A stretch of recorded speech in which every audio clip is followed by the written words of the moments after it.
क्या नेपाल का विवाद थम गया है या नेपाल में एक नए विवाद की बीजें बोए जा चुके हैं? कौन वो लड़के थे जिनके फैशन क्या, कौन वो लड़कियां थीं जिनके फैशन की वजह से नेपाल जल गया? इन्हीं लोगों ने संसद भवन जलाया है साहब, और संसद भवन को जलने दिया गया है। हमारे बीच में घुस गए थे राजनीतिक उपद्रवी।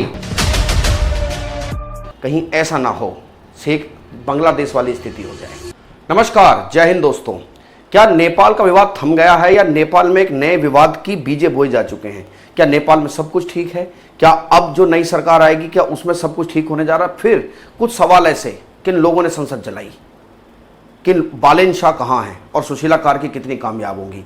कौन वो लड़के थे जिनके फैशन क्या, कौन वो लड़कियां थीं जिनके फैशन की वजह से नेपाल जल गया? क्या है इनसाइड स्टोरी, क्या है नेपाल के आज के हालात? मेरे इस सेशन साथ आप इस सेशन में पूर्ण विश्लेषण समझेंगे कि क्या है पूरी कहानी।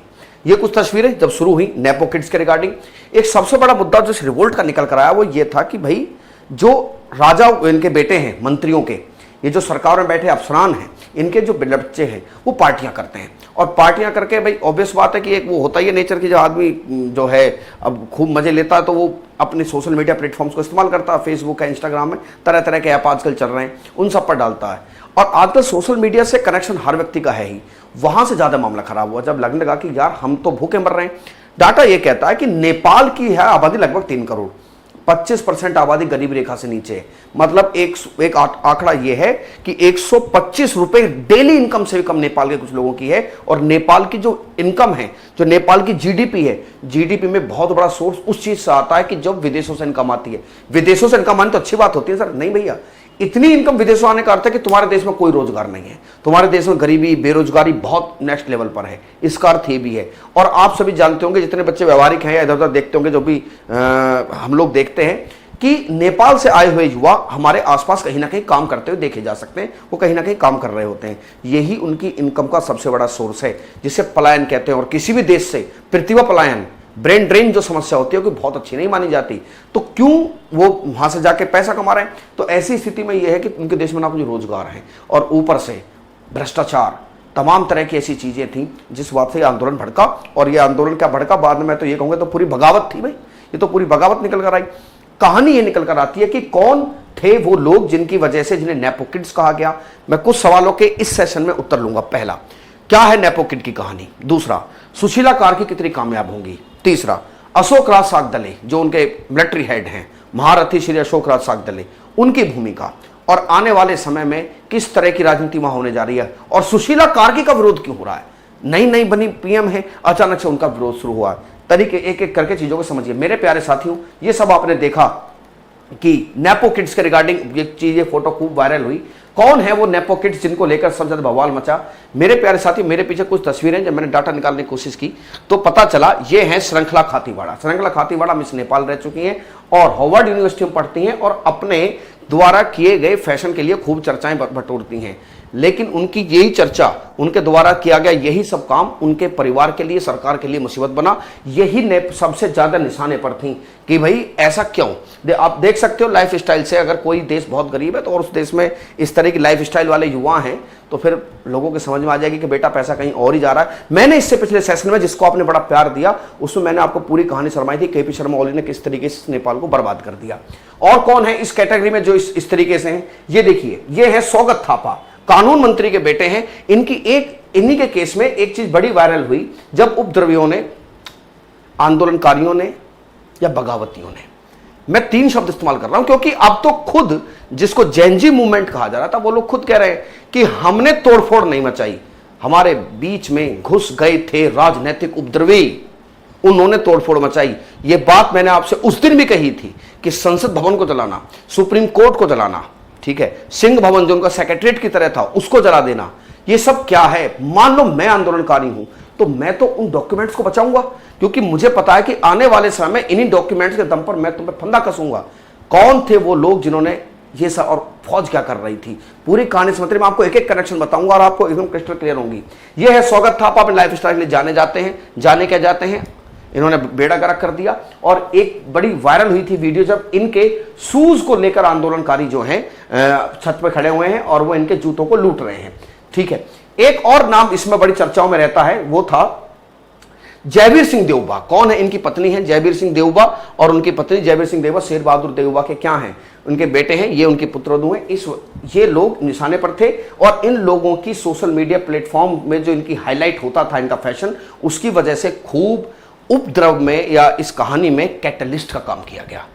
और मेरे हिसाब से मुझे ऐसा लगता है कई बार इसके अलावा उनके पास विकल्प भी नहीं बचा था।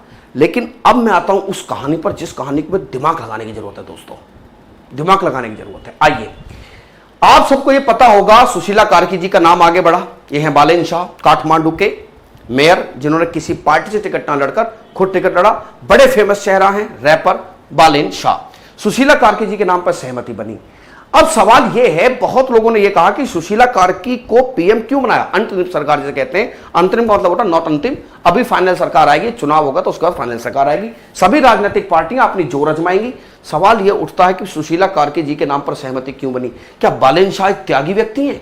क्या बालेन शाह कितने बड़े आदमी कि छोड़ो जाने तो मुझ पर राज सत्ता क्या फर्क पड़ता है, उम्र मेरी 35 साल है, ये आंदोलन युवाओं का था और मैं युवाओं को समर्पित कर देता हूं, मुझे तो नेपाल की भलाई से मतलब, ये आपके अंदर हो सकता है। लेकिन मैं आपको बता दूं, इस आदमी ने, बालेन शाह, आपको सर आप कई बार विरोधी दिखते हो, उनके विरोधी नहीं दिखता भाई, विरोधी नहीं दिखता, लेकिन जिस तरीके के इस आदमी की सोच है, मैं आपको बता दूं, ये आदमी ना इनको सरकार चलाने देगा। मैं बता रहा हूं आपको, और को 20-22 दिन बाद, आपको 20-22 दिन, मैं अपना आंकड़ा बता रहा हूं, आपको खुद पता चल जाएगा क्या हो रहा।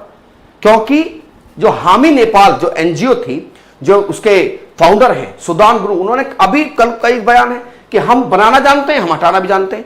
ऐसा क्या हो गया? ऐसा क्या हो गया? क्या जैनजी लोगों में आपस में फूट चल रही है क्या? बिल्कुल चल रही है, 100%। और पहले आप इन बालेन साहब की कहानी सुनिए।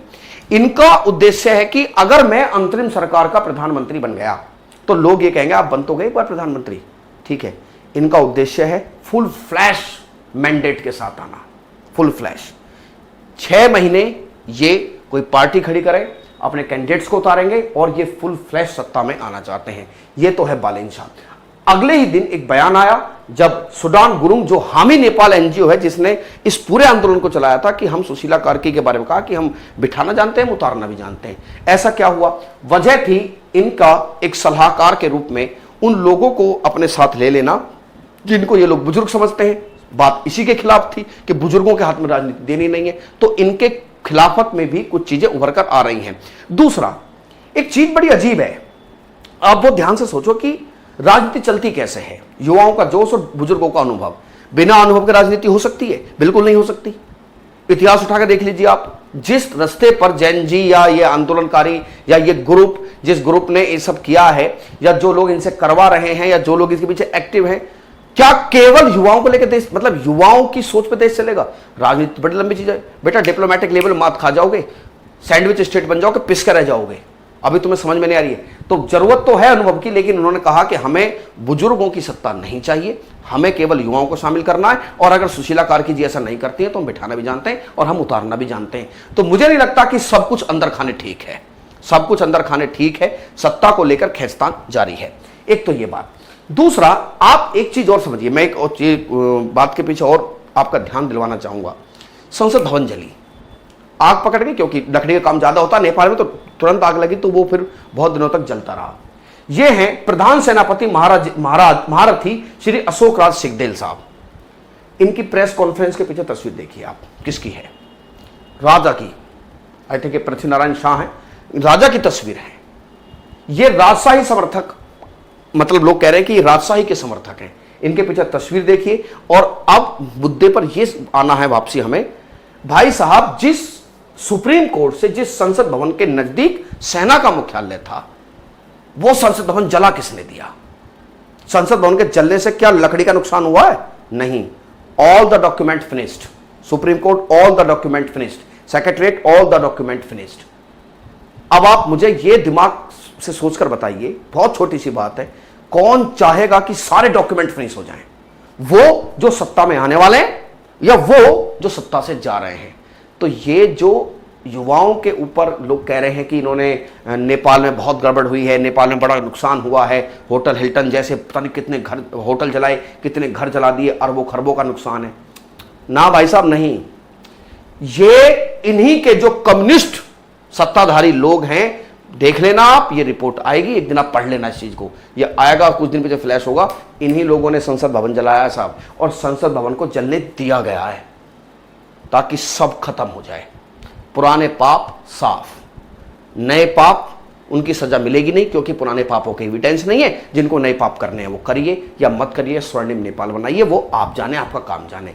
लेकिन मैं 100% दावा कर सकता हूं अपने अंदर मन से कि हुआ यही है कि जैन जी लोग जो प्रदर्शनकारी थे, उन्होंने संसद भवन को नहीं फूका, ना उन्होंने सिंह भवन को फूका, सुप्रीम कोर्ट को नहीं। ये सब जो सत्ताधारी लोग थे वो घुसे उपद्रवियों में और चला दिया सारा। पूरा गेम साफ हो चुका है, ठीक है। और मैं बता दूं, इनकी राह भी आसान नहीं है, सुशीला कार्की जी की भी राह आसान मुझे लग नहीं रही है। और आप कमेंट सेक्शन में जरूर बताना कि आपको क्या लगता है इसमें, आप इस बारे में क्या सोचते हैं। मुझे तो राह आसान, और मुझे नहीं लगता कि इनको सत्ता चलाने दी जाएगी। कहीं ऐसा ना हो शेख बांग्लादेश वाली स्थिति हो जाए। मुझे तो बांग्लादेश वाली स्थिति होती नजर आ रही है। लेकिन आप सोचो ना, बांग्लादेश में देखा, श्रीलंका में देखा, मालदीव में देखा, कहीं भी संसद भवन जलाई गई। इवन पाकिस्तान जैसे देश में भी संसद भवन को आगजनी जैसी घटनाएं हुई। ये सब करने वाले कौन है भाई? ये सब किसने किया? सब अंदर खाने सेटिंग है, सब फूंक दिया गया है।